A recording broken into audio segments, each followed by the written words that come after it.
spirit and join me in singing hymn 211. Number 211, We Are Climbing Jacob's Ladder.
As frozen earth holds the determined seed, this sacred space holds our weariness, our worry, our laughter, and our celebration. Let us bring seed and soul into the light of thought, the warmth of community, and the hope of love. Let us see together, hear together, love together. Let us worship.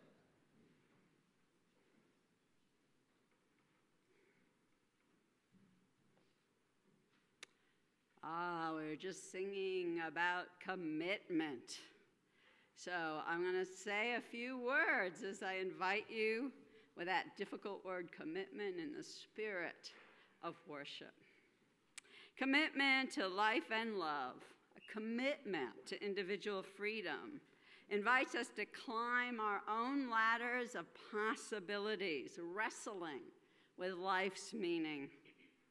But alone, we sometimes feel incomplete. We may be unsafe, feel unloved, powerless, with limited possibilities. So we also choose to climb ladders with others. Because we wrestle with life's meaning, we choose to help each other climb in moral communities. We commit to the life and love of others as well as self. We commit to all those endless possibilities. Here you are invited to choose such a commitment to this moral community, heir to the free church tradition. Here you are invited to climb ladders as free individuals and to support others as we climb together in this freely gathered community, the First Unitarian Universalist Church of Nashville.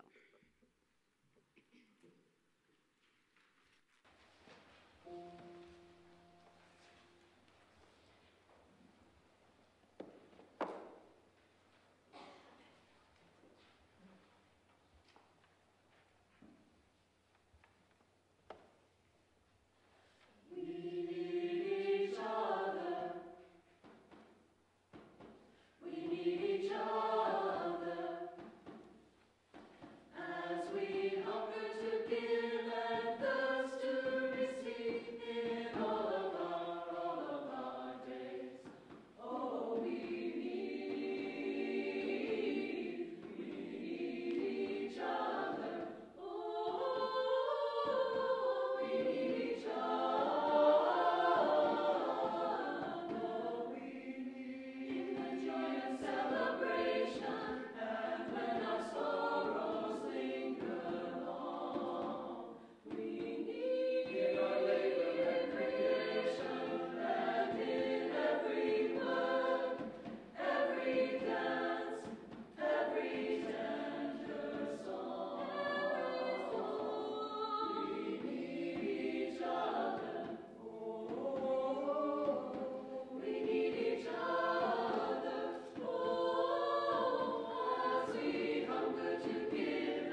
Has anyone here ever played the board game called Chutes and Ladders?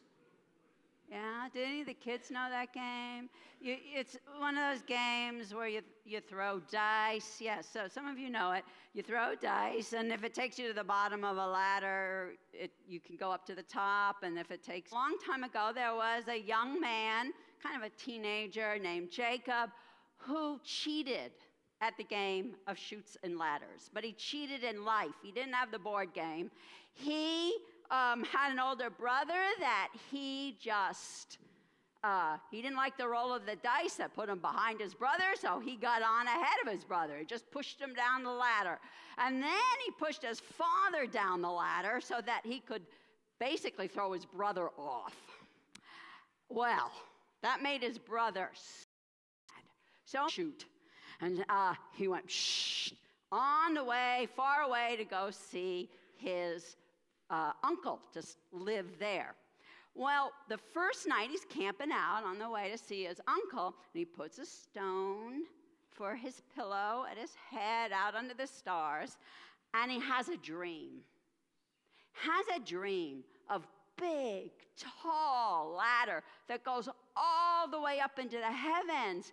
And it's like a musical movie. There's angels dancing up and down and singing on this ladder. And at the very top is this guy, this Jehovah, sitting on this throne in all the glory. He's like the king of the whole heavens. Well, when Jonah wakes up in the morning, he goes, wow, I feel like this means I'm going to succeed. I'm going to become wealthy. I'm going to have lots of, in those days, wealthy meant lots of land and sheep and goats.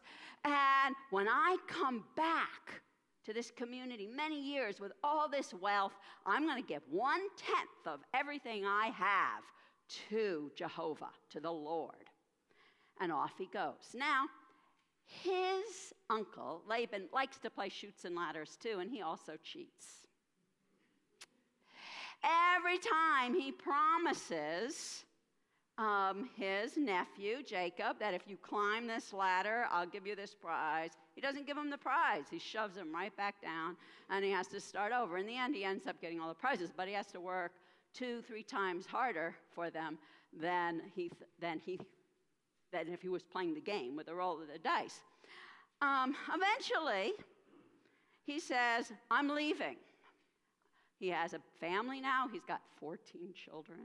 He's got a big family, and he's saying, I'm leaving. I'm going home, because in the back of his mind, he was always going to go back home to his community. And once more, Laban says, nope, they make a deal. If you do these things, if you roll these dice, if you win these games, the top of the ladder again, then you get to go. When that time came, he still said no. But this time, this has been like 21 years. He says no, and he sneaks off, and he leaves at night with all his family, with all his sheep and goats. He's going back to his community. And as he's going back, he's thinking, wow, I've made it. I'm going back like I always thought I was going to. I'm wealthy. And he's really excited. And then he thinks, what do you think he thinks? Uh-oh. His brother. Yeah, his brother is there. And his brother, how does his brother feel about him coming back, right? He doesn't know. So he sends some of his employees forward to go and tell his brother that he's coming. And they come back, and he says, what did my brother say? What did my brother say? And he says, well, he's very excited. He's coming to meet you halfway with 400 soldiers. So Jacob is like, that could be good. That could be bad. He doesn't really know. And so he keeps going, and he sends a whole lot of sheep and goats as a gift. Because he wants him to know that he's not going to throw him off the ladder anymore. You know, he wants to kind of show that he's not being greedy anymore. And at the same time, he puts his family in safety, so if the soldiers do start fighting him, they'll be safe. So he's kind of planning for any roll of the dice, right? And that night, he goes to sleep. Now, he knows this is the last night before he crosses the river and he's back home. And he has another dream. Now, this dream is really different than the other one. There actually aren't any ladders in this dream, although I thought there were, what I remembered, right? He wrestles with a man. Just a man, another man that looks just like him. I mean, it could be his brother, it could be him. And he wrestles with this man all night long. And it's like serious. It like feels like he's got to win. He's got to win. And he gets exhausted, and the man pins him down, and his thigh, his hip goes out of joint. It hurts. He's like, I lost. He lost. But he says to the man, give me a blessing. He's not going to give up. Jacob never gave up. Jacob, and the man looks at him, he says, I'll give you a new name. You're no longer named Jacob. Your name now is Israel. Now, Israel in their language meant the one who wrestled with God. So when he wakes up, he thinks, oh, looked like a man, but that must have been God I was wrestling all night. And I feel like I'm working towards a different prize. A prize to take care of my people. Help us take care of each other. So he goes forward, he meets his brother, and it's like a love fest. They're like, oh, I'm so glad to see you. He's totally forgiven by his brother, and they become friends again. But he settles his family in his land, and now he plays chutes and ladders a totally different way, right?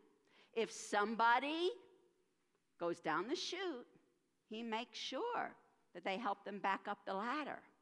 And if people are going up the ladder, he helps them up. If somebody lost the roll of the dice, he helps them up anyway. For him, the prize has changed. The prize now is a community that helps one another. May it be so. And at this time, we're all going to sing our young people to their church school, and the song is on the inside back cover of your gray hymnal.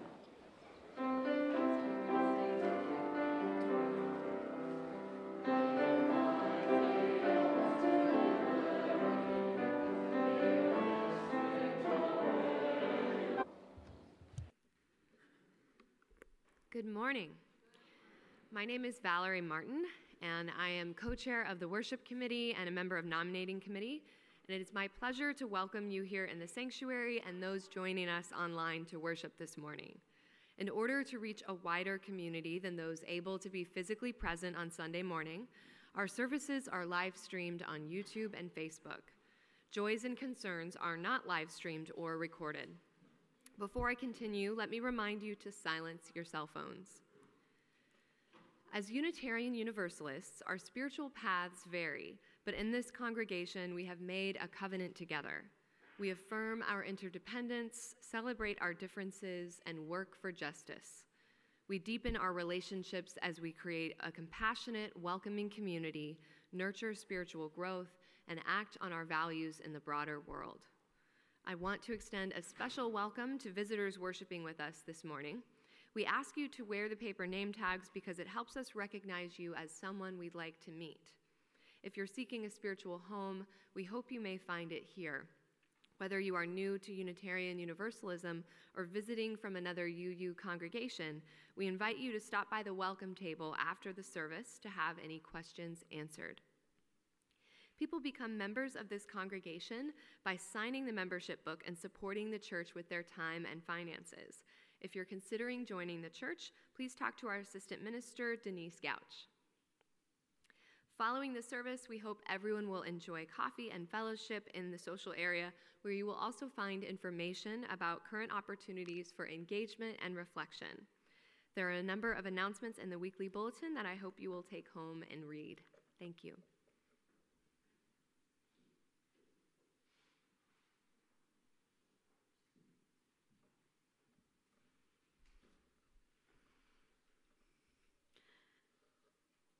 Right now, I'd like to invite you to settle yourselves in this warm, dry place.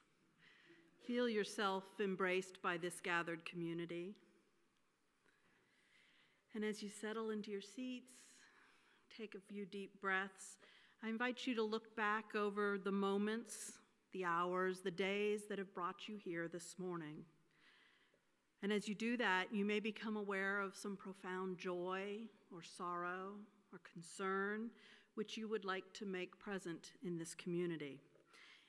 If you'd like to mark that joy or sorrow, you're invited to come forward. Our chaplain, Kathy Chang, will help you place a stone in this bowl of water to mark your concern or your joy. If you would like that to be articulated in this space, spoken to the congregation, you'll find yellow slips of paper in the pew in front of you. If you fill that out legibly, Kathy and I will be happy to read that and share your joy or concern with the congregation. You can hand me those yellow slips as you come forward.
Holding these joys, these sorrows, and all the other concerns and celebrations that we hold still in our own hearts unspoken, let us join together in the spirit of prayer.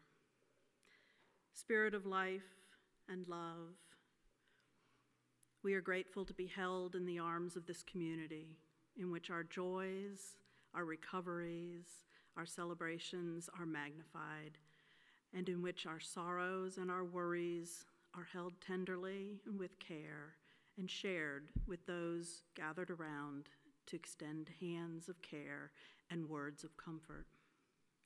May we use this time and place, this space, this gathered worshiping community to nourish our souls, to replenish our resources so that we go forward into the world to spread more of the same everywhere we go in all the communities of which we are a part. Blessed be, amen, may it be so. In a few minutes, the ushers will come among us with the offering bowls. You are welcome to give also electronically. If you're joining us online, you can find instructions on our website. If you are in the sanctuary, there are instructions in the order of service. You may know that every month we share a portion of our offering with an organization in our community that works for some of the same values we cherish in the wider community. This month, our Share the Plate recipient is the Gay, Lesbian, Straight Education Network of Middle Tennessee. And you could read about it in the order of service, but we're even luckier this morning because the 6th through 8th grade has been, I believe, raising funds for this organization, and they're here to tell us more about them.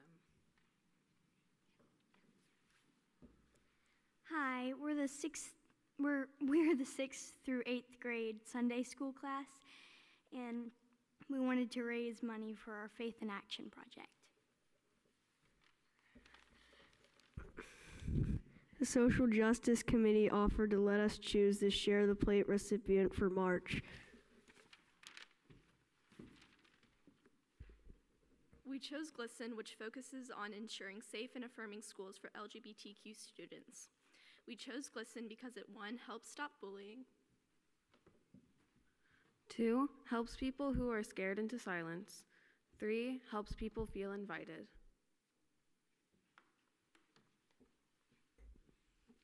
We hope you will help us raise money for GLISTEN.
Good morning.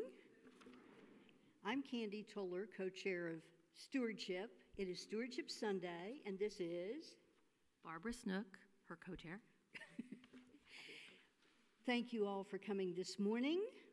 If you didn't already pick up your stewardship material at the entrance to the church, I hope you will do that on your way out today. And you may also make your commitment at the stewardship table and have a donut to celebrate the fact that this is the beginning of our stewardship service. We have this lovely brochure, which is in your envelope. That's why we have ladders over here, and you'll see ladders in various and sundry places today, like on bulletin boards and things. We have already raised $130,000, and we only have $520,000 left to go. Sounds simple, right? We can do that because there are about 400 of us who contribute to that. As Candy said, we do have a goal this year that we've never reached for in the past, so we have to climb pretty high. I think it's pretty obvious that in order to reach that goal, the average pledge will have to go up a nudge, and we might have to have new pledges as well to reach that lofty goal. But I think we can do it, and we're going to go for it. So over the next month or so, you'll be hearing from your fellow church members regarding their own personal experiences. We call these testimonials stewardship moments.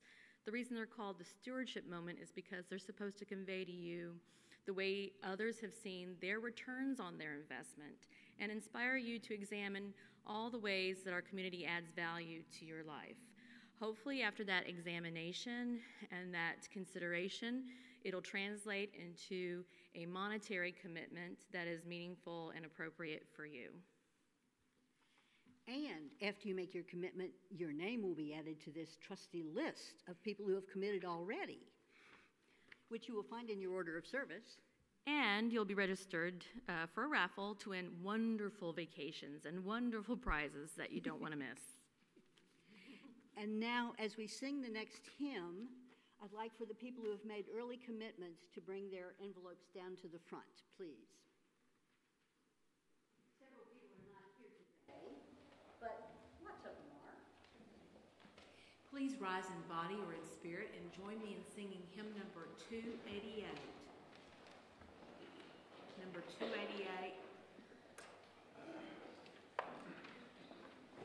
All are architects.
Our stewardship moment this day is unique in that you'll hear from 3 generations of one family sharing their collective experiences, underscoring the fact that your investments reap dividends not only today, but sow the seeds for our future.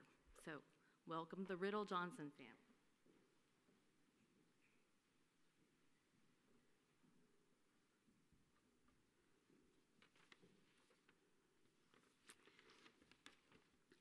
Our lifetime commitment to the Unitarian Universalists began in the Vietnam War.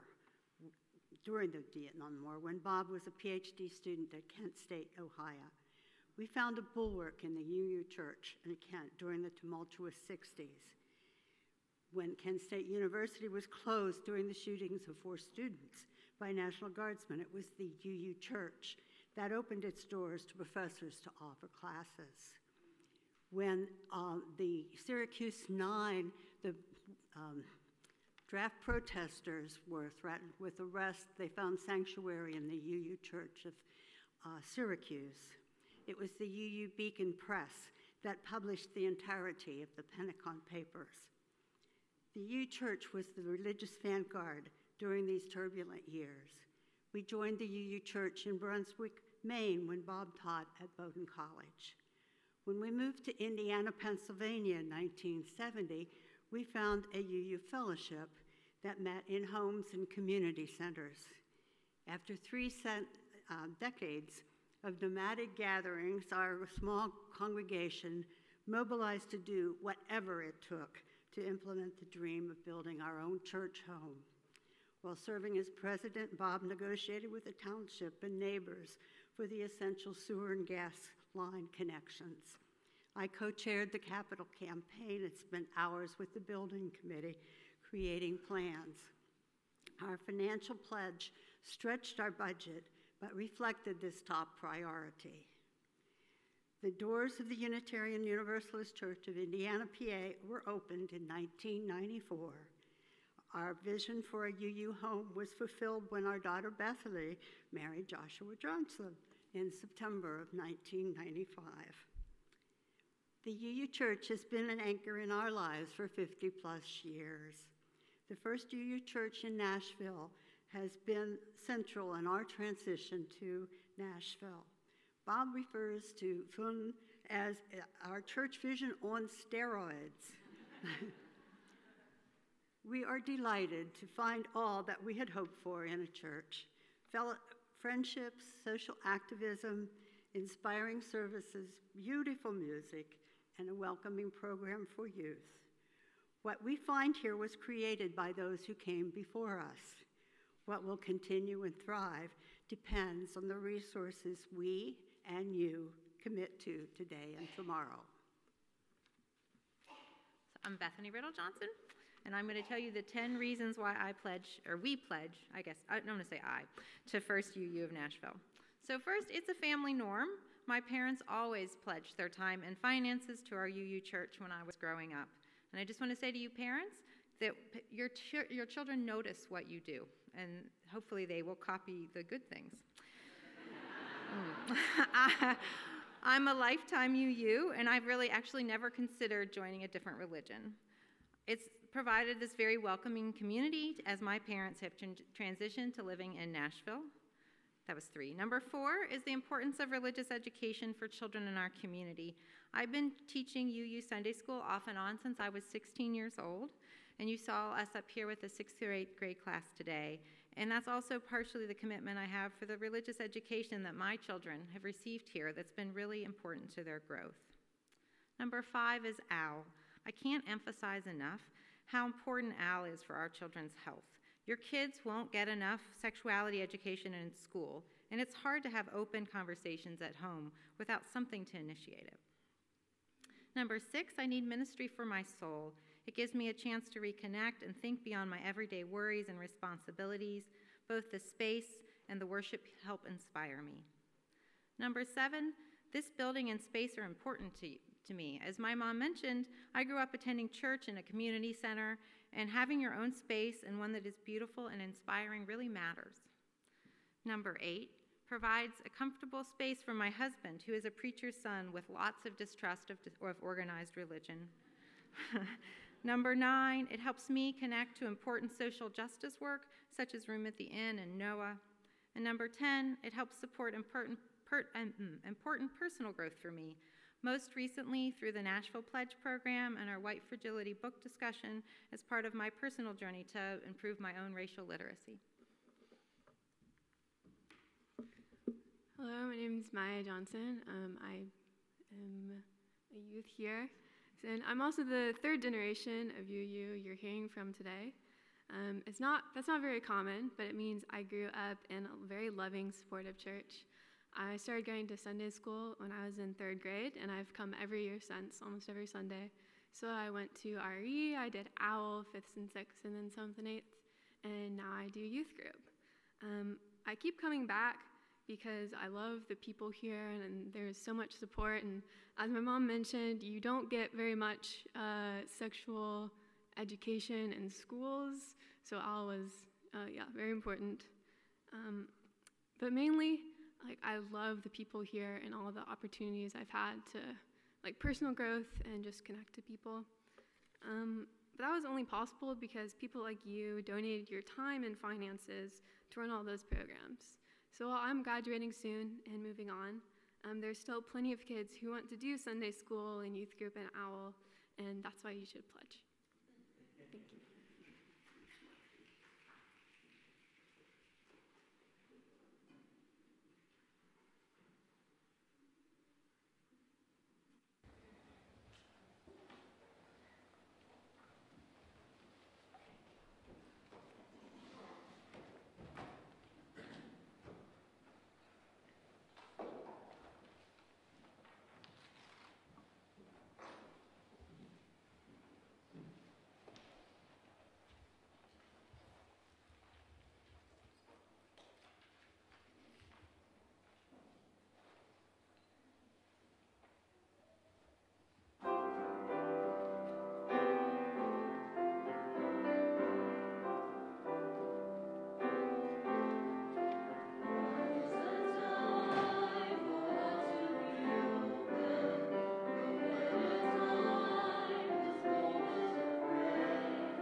This is the heavy one, but this is actually the safest one because it's so sturdy. So you can see we have many ladders here today. And when I look at all these ladders, there's so many associations that ladders have for us now.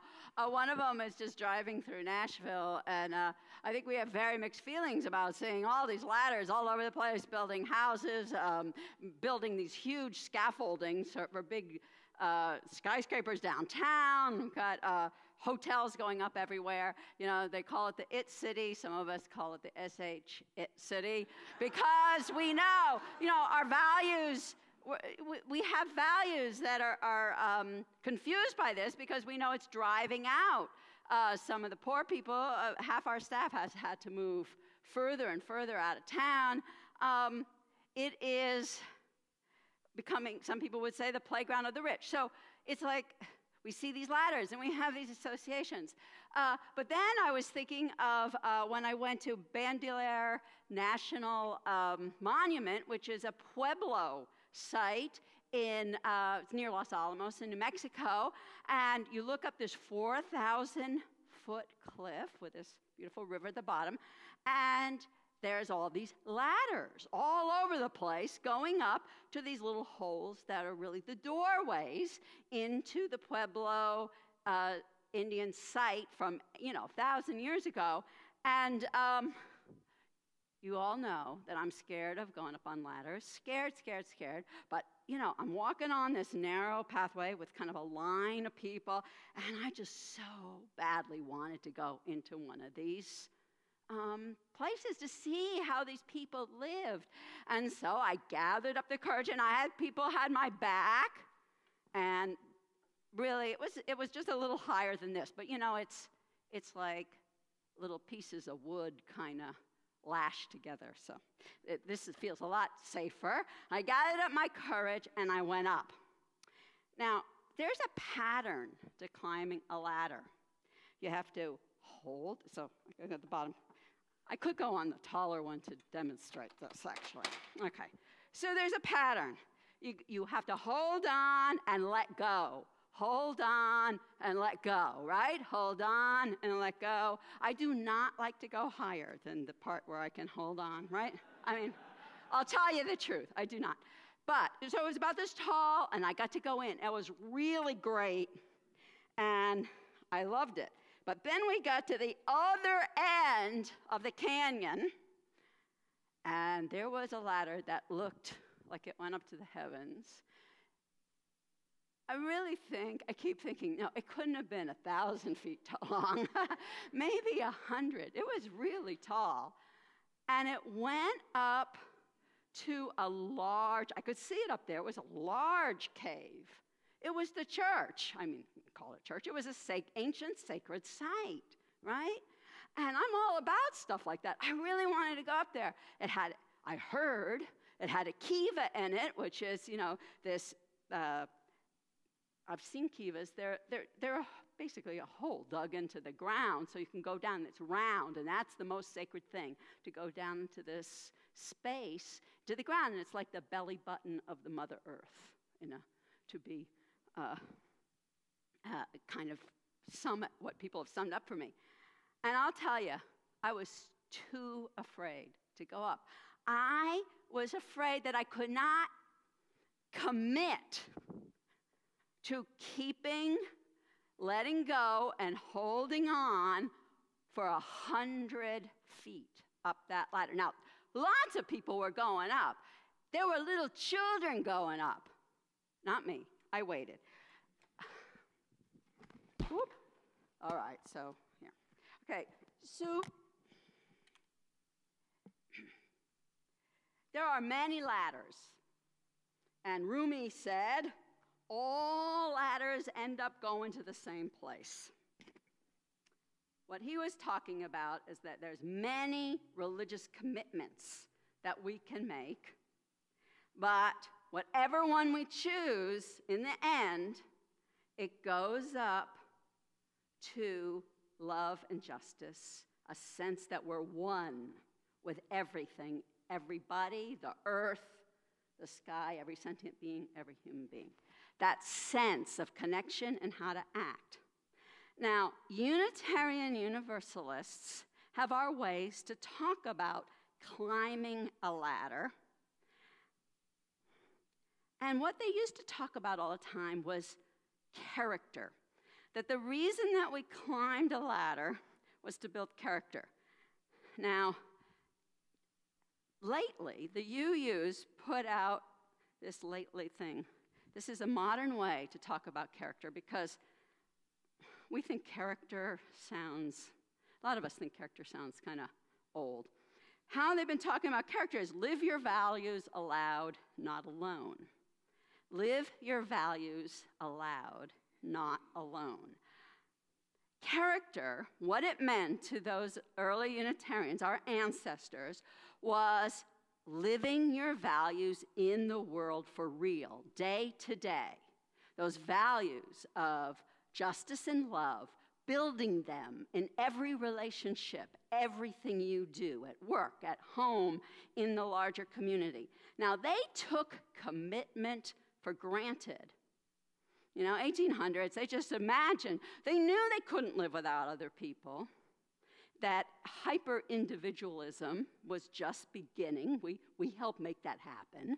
We were all about self-culture then as part of building this ability to have character.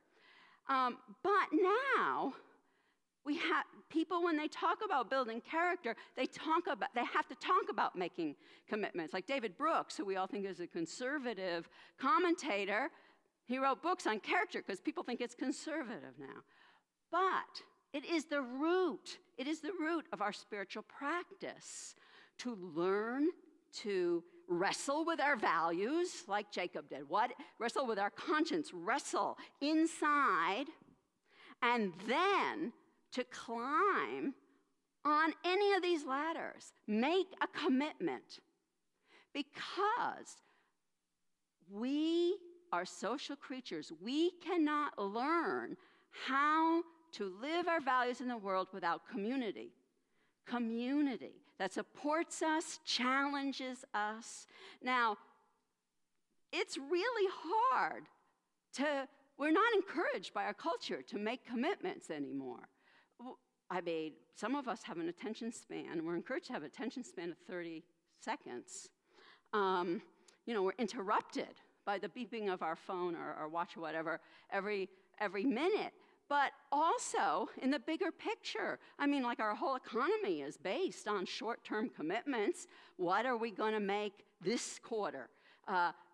Nothing seems to be long-term anymore. Nothing is like looking at what was built here for me, so when I come, I have a place to develop habits that help me live my values in the world.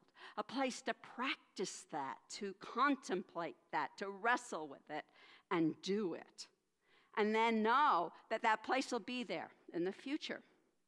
So what I've been thinking about is that how we do that here is we do it with our mission statement, right? Everybody has different ladders to climb to that same wonderful place. Our mission statement, what is it? The three things that you see when you walk in the door. Create community. So let's say this one is create community. We'll make the big one. Create community. Nurture your spiritual growth. We'll use this nice painted up one. I like come for that. Very humble. Okay, and what's the third one? In the broader world. Okay, so everybody here does this, right? We all are practicing parts of this mission statement we commit to it so that when it's tough and the going gets tough, we will keep wrestling with it so that we can find out who we are and how we can live those values in the world. So that we don't know who we are as individuals and how we serve unless we commit. Now, I know when you're in your 20s, David Brooks does this great thing. He says, everybody in their 20s who has good character when they're 50s, their life was a mess. And it's so hard to know when you commit to something. You commit to friends. You commit to a partner. You commit to having children. You commit to a career or a skill that you're going to learn that takes a lot of work. You commit to a faith community where there's practices that all of these things, you don't know what that means when you commit to them in your 20s and 30s. you feel sometimes like, oh, it takes enormous faith, enormous courage. I always say when I do pre-wed with people, if you're not scared to death, forget it. You better not get married. Because any commitment is huge. At the same time, you don't know. All you can do is practice in that commitment, holding on to love, letting go of hate, holding on to commitment, letting go of fear, holding on to love, letting go. Oh, I said that. Letting go of hate. That's a big one. Holding on to justice, letting go of oppressive systems. It's a pattern that you have to practice. Okay, so what I want to know is, who wants to climb a ladder? I really need, we had people, I'm going to give you get a sticker if you climb a ladder. It's not enough, I know. This says reimagining love. So let's say you have found this community a place to nurture your spiritual growth. So like you gathered up the courage to come to church on Sunday. You walked in the door. That's huge. That's a step. So you help with worship associates. You sing in a choir. You go to some of the classes or covenant groups or nonviolent communication. You have been nurturing your spiritual growth. Does anybody have, and I'll tell you, nobody ever climbs a ladder alone. I went up a little bit.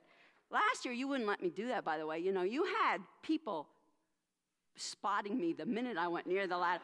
You're getting braver, more courageous, yay. But we will spot anybody who wants to try to go up a ladder. Does anybody want to try to go up this old, very painted up, crummy ladder? Come on. Go, Candy, you want to nurture your spiritual growth? I want to raise money, pay salaries, and to create this place exist. So but commitment. I'll spot you, Candy. Yeah, we're spotting. All right, this says reimagine love on it. So there you go, Candy. Thank you. Do I have to stay up here? No, you can go down. Yeah, we go up and down. So, Candy is talking. I was going to leave this for the end. But Candy brought up to her, part of her spiritual practice is a commitment to making sure that we all are good stewards. All commitments require stewardship, which just means care of your time and money. You nurture your family, you nurture your career, you nurture everything you're committed to with your time and your money. Now, it doesn't mean you have to give tons of money. What it means, that's not what commitment means. Commitment means you give what you can. It's not about being the richest person, right? Like Jacob, he had to learn that real commitment meant not being the richest person. It meant helping everybody. So, if you give $1 or $5 or $100 or $1,000, and I'll tell you, we have that full range, $25 in the plate when you come on Sunday. That's generosity. That's wonderful. It's based on what cash you have. But a commitment is saying, I will give that quarter or that dollar or that $5 or that $10 or that $100 or that $1,000 each month. Now, a commitment doesn't mean you're going to be burned in hell if you can't pay it because you lost your job. And some of you know that this year. You lost your job. I will not name names. And what that means is, what does a commitment mean? It means you call up me or Candy or somebody. There's only about 3 people who know what people give. You call one of those people up and you say, I can't give for the next 5 months. I'll let you know when I can give again. That's all a commitment means. And I don't mean all, because it's huge, because it changes everything that you have committed to that money that you before put in the plate. It means you have stepped up to make sure that there's a place for people to practice our shared values, and God knows we need them right now. In a world that we feel like maybe we're the only people that have those values, working for justice, equality, and love. All right, so we had nurturing spiritual growth. Now, how many people here, most people come here and tell me they want to build community. So let's say you are a greeter, or you help on Wednesday night dinner, you come to Wednesday night dinner, or you actually are one of the 3 people that likes to talk to people at coffee hour after. Bless your heart in a good way. Is there anybody here that would like to stand on the No, not like to. This one says be bold. Be bold. Anybody here bold enough to try to climb up the ladder to build community? This is practice. Go, Peg. Either side, they're both good. And yeah, we're here. Look at this. See? She can go higher than I can. Oh my God. Yay! Bless your heart in a good way, as we said. I'm going to give you be bold right here. You are bold. I'm not Southern enough to use that saying. That's why I have to say in a good way, because we all know I'm not Southern enough to understand its truer, deeper meaning. Okay. All right, the last one. Our values in the larger world. So we develop habits. We develop habits in our commitments. Habits where we're living equality and truth and justice and the dignity of humankind. And we have developed ways, we practice them, we're encouraged, we're supported to live them here. And then we, of course, take them out into the world. We come back here to be nurtured again, refreshed, renewed. But the whole point, quite honestly, of climbing these ladders is to be able to bring these values, live them out loud at work, in our family, while we're having fun with our friends, while we're working as citizens in a world where that is thirsty for our values. And it takes courage. Sometimes this is what this one says, take courage. And we have people here working in so many ways with Nashville Organized for Action and Hope, people who are working not through the church with things to help support political parties, to help their neighborhood associations. We have people writing books about justice here. We have people acting on their values day to day, working in the public schools, treating all those children equally and making sure they get excellent educations. Is there anybody here that would take courage and climb this ladder of acting on their values in the larger world? Step up. All right. Yes, Christopher.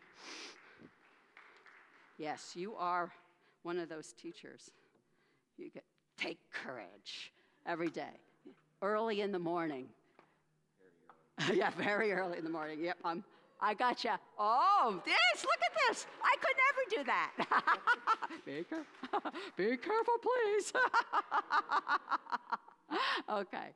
Today, we're asking you to step up like we do every year.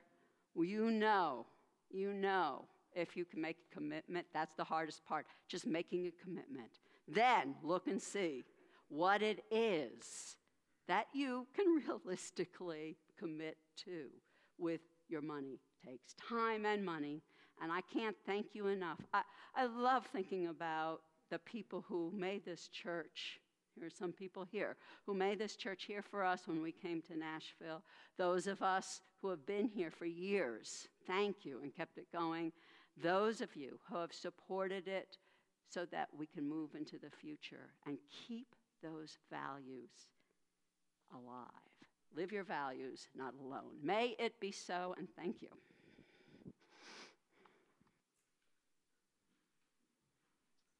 Please rise in body or in spirit and join me in singing hymn number 131. Number 131, Love Will Guide Us. It says 132 in your order of service, but it's 131.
We extinguish this flame, but not the light of truth, the warmth of community, or the fire of commitment.